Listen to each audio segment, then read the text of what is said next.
All right, hey guys, welcome to next topic. I know this has been a long time coming. I've been saying I was going to do this forever. I kept putting it off. Life got busy. This is my 2 cents. This is the first one I'm doing. RJ and Dylan have each done one or two as well. So, a couple things I want to talk about. Um, we all saw it the other night. I thought it was pretty well done. I'm sure we'll go a little deeper into it on our actual next podcast. But one thing I wanted to bring up is this box office. You know, this summer has been such a not what a lot of people expected in my imagination. I imagine, with it coming out and then having some good box office revenue, and then as well as the Justice League, Star Wars. We do have a lot more blockbusters, Thor Ragnarok, just to name a few that are coming up.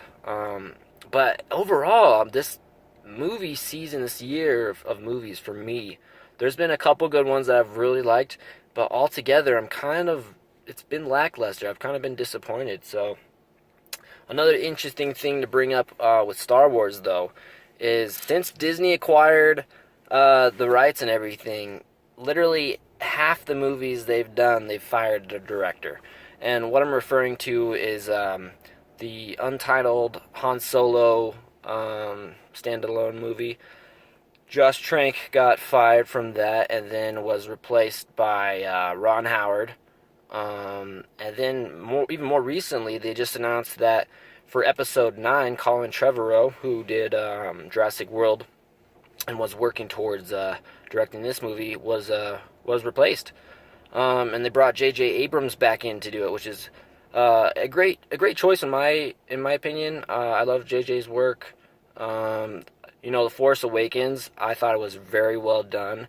My main critique of that film was that it was too safe. They played it too safe in some of the decision making and the plot storylines. I believe it was very reminiscent of A New Hope to a lot of people. And but just the idea that they're firing these directors and then replacing them, these are huge tentpole projects. There's a lot of money that's going to be made and a lot of money that's being invested into these, major blockbuster films. So to have them then come in and replace somebody, it kind of makes me wonder, like, what's going on behind the scenes? Like, is it problems with the script? Stuff I've read's kind of elaborated or suggested that there's just creative differences in what they're looking for. But see, that's weird to me too, though, because I imagine that would have been kind of addressed up front, or at least that's what I would think. But I understand, like, if they feel that they're not going in the right direction that the producers want the film to go, then you need to replace them. And obviously, there's a lot of money on the line. But when you have major franchises like Star Wars and Marvel's cinematic universe, there is a lot of money. But you're gonna have audiences come in, but you don't want to put out a shit product either, and I totally understand that. So that I found interesting. I also think some stuff coming up with Thor. I love how they've done the marketing. Very fun. That one's gonna be exciting. I hope it's good. I imagine it will be. But and then you have Justice League. And I know I keep harping on Warner Brothers and how they handle Justice League, but when you're comparing it to Marvel, and I hate to just keep bashing them because I'm not. I mean, Wonder Woman honestly was one of my favorite films of the year. Very well done. I'm super stoked that they got the deals done for the sequel with the same director as well, Patty Jenkins.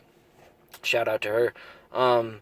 But Justice League, so we're going to come in to watch that, and you only literally, Superman, Batman, and Wonder Woman. The other major players, Aquaman, no idea, haven't established anything with that. Flash, never seen him.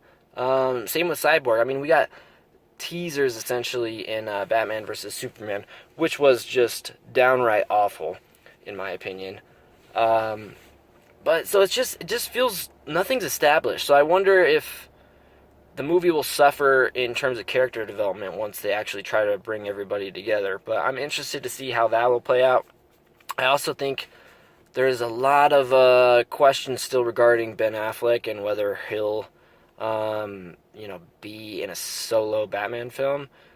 And I just, it just seems like they don't know what they're doing, really. And that's, it's disappointing because, we have a lot of fans that love these characters, and, we're going to invest our money to go see this movie, and, hopefully it's good. But just something I'm not really looking forward to. I mean, I imagine I'll watch Justice League, but I'm not particularly excited about it. I'm more excited about Ragnarok, Star Wars, and I think there's a couple others, but I'll have to touch on that later.